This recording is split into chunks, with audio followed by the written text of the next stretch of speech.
سان كبلن قاضي maalintii ugu horeysay ay yimaadeen Aamina iyo igraan hooyadeed iyo ugaaskaba waxaan ballan qaaday una sheegay inaan arintaas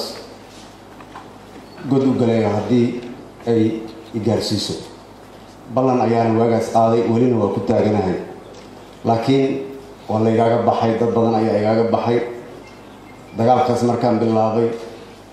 dad badan ayaa ku soo gabagabeeyay warraga kale celiya anigii madaxweyne Farmaajo ma ahayn targetkeena madaxweyne Farmaajo ee wuxuu ahaa dadkii falkaas geystay igraan tahliil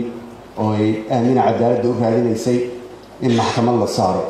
laakiin waa la siyaasadeeyay mana ka harayno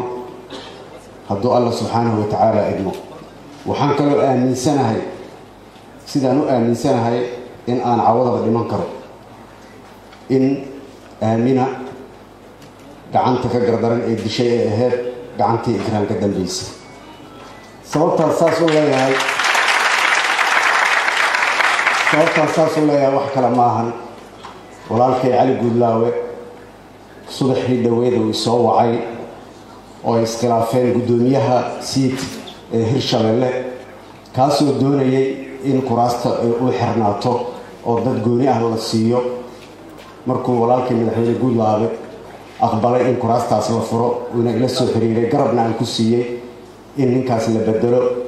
waxa isla markii aniga madaxweyne Guudlaawe ka wada hadalnay furitaanka kiiskaas ee Aamina ay kamid tahay in dhibaato ay soo gaari doonto ilaahay iga sareeyo saacad ka yar kadib message ayaa ii soo dhacay wahaya oo leeyahay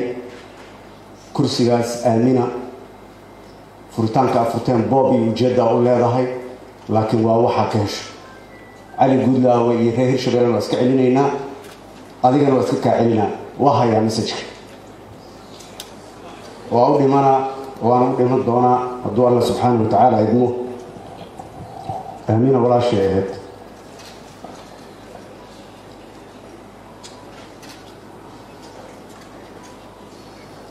dadkii ka dambeeyay ilaahay waxaan ka baryayaa waa isku dayay xoog iyo awood intaan leeyahay inaan wax kaga qabto laakiin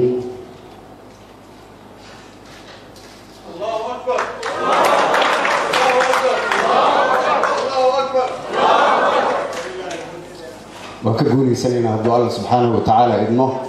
waa nool yihiin kuwii qarashka ku bixiyay ninkii Aamina isku qarxiyay ee ka soo waday dhulkaad aragteen ee keenay hiiraan beledweyne waa nool yihiin kuwii abaabulay waa nool yihiin kuwii lacagta ku bixiyay laakiin insha Allah Allah subhanahu wa ta'ala uu ka soo saarayaa xaqa darada ay galeen hadduu Allah subhanahu wa ta'ala idmo mana ka harayno intaan noolahay waxaan idin sheegayaa xilliga doorashada lagu jira waxaan moodaa inaan diyaar loo ahayn doorashada dadka qaarkood ay taagan tahay cadkeeyii oo ku cun ama ku ciiday laakiin waxaan ballan qaadnay jadwalka ay fiid soo saartay oo uu dhigayo 14 Abriil ama waqtigaas ama ka hor inaan soo gabagabayno dhaarinta baarlamaanka hadduu Allah subhanahu wa ta'ala idmo markaas ayaan guulaysan doonaa inta dambiga gashayna markaas aan la xisaabtami doono hadduu Allah subhanahu wa ta'ala idmo waxaan idin sheegayaa xaqaas oo ah inaan ka miro dhalino ka Rooble ra'iisul wasaare ahaan Allah subhanahu wa ta'ala hortiisa in kaga xiraya waa iga go'an tahay waana u dhimanayaa cid kastoo isku daydo inay handado cawdaba raali laga meel inaad soo baxo marka